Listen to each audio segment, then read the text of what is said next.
നമസ്കാരം. കേരളം കണ്ട ഏറ്റവും ശക്തമായ തെരഞ്ഞെടുപ്പാണ് ഈ വരുന്ന നിയമസഭാ ഇലക്ഷൻ. ഏപ്രിൽ 9 നടക്കുന്ന ആ ഇലക്ഷൻ മൂന്ന് മുന്നണികളെ സംബന്ധിച്ചും ജീവൻ മരണ പോരാട്ടമാണ്. LDF സംബന്ധിച്ച് മൂന്നാം ഊഴത്തിലേക്കുള്ള ചുവടുവയ്പ്, UDF സംബന്ധിച്ച് ഭരണമാറ്റം, UDF ഭരണം ഇനിയൊരു ആവശ്യമാണ്. BJP സംബന്ധിച്ച് ശക്തി തെളിയിക്കുന്നതിനുള്ള ഏറ്റവും അവസാനത്തെ മാർഗം.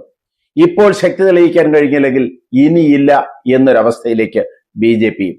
അതുകൊണ്ട് തന്നെ LDF UDF BJPയെയും സംബന്ധിച്ച്, കേരളത്തിലെ പ്രധാനപ്പെട്ട മൂന്ന് മുന്നണികളെ സംബന്ധിച്ചും ഇത് ജീവൻ മരണ പോരാട്ടമാണ്. ഈ പോരാട്ടത്തിൽ ഒരുപാട് സർവേകൾ പലതരത്തിലുള്ള റിസൾട്ടുകൾ പ്രഖ്യാപിക്കുന്നുണ്ട്. ഇലക്ഷൻ പ്രഖ്യാപിച്ചപ്പോൾ തന്നെ ഒരുപാട് ആരോപണങ്ങൾ പരസ്പരം ഉന്നയിക്കപ്പെട്ട ഒരു ഇലക്ഷനാണ് വരാൻ പോകുന്നത്. ആരോപണങ്ങൾ എന്ന് പറഞ്ഞാൽ ഏറ്റവും പ്രധാനപ്പെട്ടത് ഡീൽ ആരോപണങ്ങൾ തന്നെ. BJPയുമായുള്ള ഡീൽ ആരോപണം CPM അല്ലെങ്കിൽ LDF UDF ബാധിക്കുന്നു. SDPI തുടങ്ങിയ കക്ഷികളുമായുള്ള ഡീൽ ആരോപണം CPM ഒരുപാട് അലട്ടുന്നു. അങ്ങനെ വരുമ്പോൾ ഡീൽ ആർക്ക് ഉപയോഗമുണ്ടാകും, അല്ലെങ്കിൽ അങ്ങനെ ഒരു ഡീൽ നിലവിലുണ്ടോ എന്ന് സാധാരണ പ്രവർത്തകർക്ക് ആശങ്ക. മാത്രമല്ല, ജാതി മത സമവാക്യങ്ങൾ ഇത്രയധികം സ്വാധീനിക്കാൻ സാധ്യതയുള്ള മറ്റൊരു ഇലക്ഷൻ കേരളത്തിൽ ഉണ്ടായിട്ടില്ല എന്ന് തന്നെ പറയാം.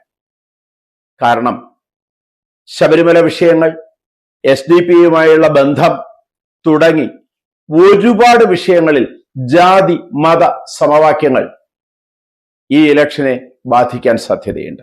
ഏറ്റവും അവസാനം ഈ ഇലക്ഷനെ ബാധിക്കാൻ സാധ്യതയുള്ളത് FCRA ബില്ലാണ്. കേന്ദ്ര സർക്കാർ കഴിഞ്ഞ ദിവസം പാർലമെന്റിൽ അവതരിപ്പിക്കാൻ ഒരുങ്ങിയ FCRA ബിൽ കടുത്ത എതിർപ്പിനെ തുടർന്ന് മാറ്റിവെച്ചിരിക്കുകയാണ്. FCRA ബില്ലിന്റെ വിവാദം കൂടിയാകുമ്പോൾ കേരളത്തിൽ ഇലക്ഷന്റെ പ്രശ്നങ്ങൾ പൂർണ്ണമായി.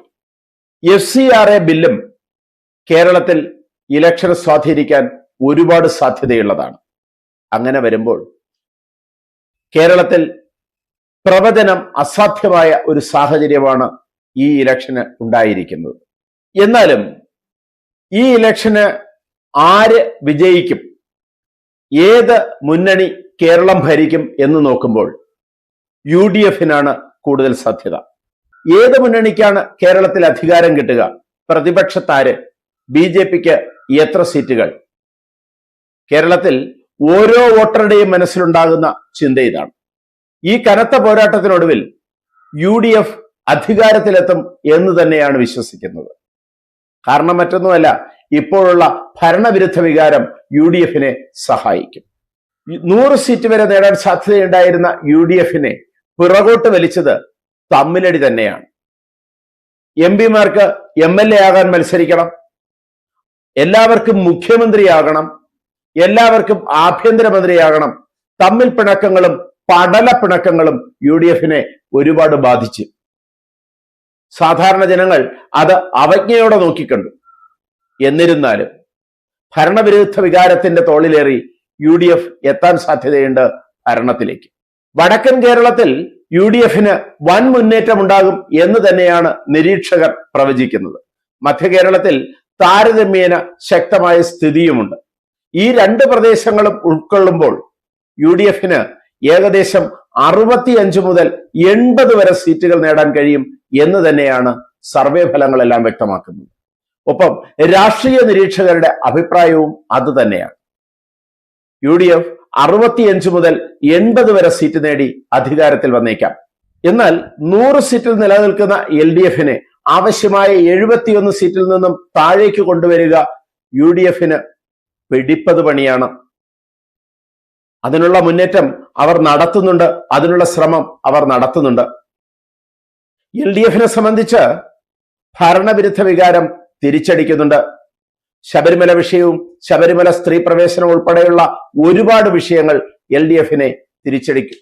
എന്നാൽ LDF സംബന്ധിച്ചിടത്തോളം ഭരണവിരുദ്ധ വികാരം അവർക്കൊരു തിരിച്ചടി തന്നെയാണ്. മാത്രമല്ല, ശക്തി കേന്ദ്രങ്ങളിലുണ്ടായ കുത്തൊഴുക്ക് UDF-ലേക്കുള്ള സ്ഥാനാർത്ഥികളുടെ മാറ്റം, ഇന്നലെ വരെ ഉണ്ടായിരുന്ന പ്രവർത്തകരുടെ ചാഞ്ചാട്ടം, ഇതെല്ലാം LDF-നെ ഒരുപാട് ബാധിക്കുന്ന വിഷയങ്ങളാണ്. ചുവപ്പുകോട്ട എന്ന് അവകാശപ്പെടുന്ന വടക്കൻ കേരളത്തിൽ CPM അങ്കലാപ്പിലാണ്. അവിടെ അവർ വിയർക്കുകയാണ്. ശക്തി കേന്ദ്രങ്ങളുടെ പൊട്ടിത്തെറി തന്നെയാണ് CPM-നെ ഇത്തവണ ഉലയ്ക്കുന്നത്. ഒരുപാട് പേർ UDF-ലേക്കും BJP-യിലേക്കും ചേക്കേറിയിരിക്കുന്നു. അതിന്റെ ദോഷം തീർച്ചയായും CPM-നുണ്ടാകും. എന്നാൽ 100 സീറ്റിൽ നിന്ന് അവരെ 70 താഴേക്ക് കൊണ്ടുവരിക കടുത്ത പണി തന്നെയാണ്. ഇനിയുള്ള ദിവസം മതി CPM-നെ സംബന്ധിച്ചിടത്തോളം ഭരണത്തിലേറുന്നതിനുള്ള മാറ്റങ്ങൾ ഉണ്ടാക്കാൻ. ചെറിയൊരു ചലനം കൊണ്ട് പോലും സീറ്റുകൾ വർദ്ധിപ്പിക്കാൻ, വോട്ടുകൾ വർദ്ധിപ്പിക്കാൻ കഴിവുള്ള പാർട്ടിയാണ് CPM. അത്ര പെട്ടെന്നൊന്നും CPM-നെ എഴുതിത്തള്ളാൻ കഴിയില്ല. എങ്കിലും ഇന്നത്തെ സാഹചര്യത്തിൽ CPM-ന് നേടാൻ കഴിയുന്നത് കേരളത്തിൽ തെക്കൻ ജില്ലകളാണ്. തെക്കൻ കേരളത്തിൽ ഇടതുപക്ഷത്തിന് ശക്തമായ മുന്നേറ്റമുണ്ടാകും എന്ന് തന്നെയാണ് പ്രവചനം. തിരുവനന്തപുരം, കൊല്ലം, പത്തനംതിട്ട, ആലപ്പുഴ തുടങ്ങി ഈ 4 ജില്ലകളിലും നിലവിലുള്ള 39 സീറ്റുകളിൽ ഭൂരിപക്ഷവും ഇടതുപക്ഷത്തിന്റെ കയ്യിലാണ്. അത് മാറ്റിമറിക്കാൻ അല്പം പ്രയാസവുമാണ്. എന്നിരുന്നാലും ഇത്തവണ ഇടതുപക്ഷത്തിന് കിട്ടാൻ സാധ്യതയുള്ള സീറ്റുകൾ 50-നും 60-നും ഇടയ്ക്കാണ്. പ്രതിപക്ഷ സ്ഥാനം കൊണ്ട് അവർക്ക് തൃപ്തിയടയേണ്ടി വരും. എന്നാൽ BJP-ക്കാണെങ്കിലോ തങ്ങളുടെ ശക്തി തെളിയിക്കുന്നതിന് ഇത്തവണ കേരളത്തിൽ ഏറ്റവും കുറഞ്ഞത് 5 സീറ്റെങ്കിലും നിർബന്ധമാണ്, ആവശ്യമാണ്. അതിനുള്ള പ്രവർത്തനങ്ങൾ അവർ നടത്തുന്നുമുണ്ട്. എന്നാലും BJP വിജയിക്കാൻ സാധ്യതയുള്ള മണ്ഡലങ്ങളിൽ ക്രോസ് വോട്ടിംഗ് നടന്നേക്കാം. സംസ്ഥാന നേതൃത്വം A ക്ലാസ് മണ്ഡലങ്ങളായി 30ഓളം മണ്ഡലങ്ങളെ തീരുമാനിച്ചിട്ടുണ്ട്. എങ്കിലും 10 സീറ്റെങ്കിലും അവർ നിർബന്ധമായും നേടണം എന്ന രീതിയിലുള്ള പ്രവർത്തനങ്ങളിലാണ് മുഴുകിയിരിക്കുന്നത്. ഇത്തവണ കേരളത്തിൽ BJP നേടാൻ സാധ്യതയുള്ളത് 5 മുതൽ 10 വരെ സീറ്റുകളാണ്. BJP 10 സീറ്റുകൾ നേടിയാൽ മിക്കവാറും തൂക്ക് നിയമസഭ തന്നെയാണ് വരാൻ സാധ്യത. അങ്ങനെ വന്നാൽ കേരളത്തിൽ BJP-യുടെ സ്ഥാനം വളരെ വലുതായിരിക്കും. 3 മുന്നണികൾക്കും അപ്രതീക്ഷിത നീക്കങ്ങൾക്ക് ഇനിയും സമയമുണ്ട്. അവരുടെ ആവനാഴിയിൽ അമ്പുകൾ ഒഴിഞ്ഞിട്ടില്ല. ഇനിയുള്ള ദിവസങ്ങളിലെ നീക്കങ്ങളായിരിക്കും രാഷ്ട്രീയ പാർട്ടികളുടെ സീറ്റുകളുടെ നില ഉറപ്പിക്കുന്നത്. കാത്തിരിക്കാം. ആര് ഭരിക്കും, ആര് പ്രതിപക്ഷത്ത്, BJP-ക്ക് എത്ര സീറ്റ്? കൂടുതൽ വാർത്തകളും വിശേഷങ്ങളുമായി ഉടൻ ദയവായി ഈ ചാനൽ സബ്സ്ക്രൈബ് ചെയ്യുക.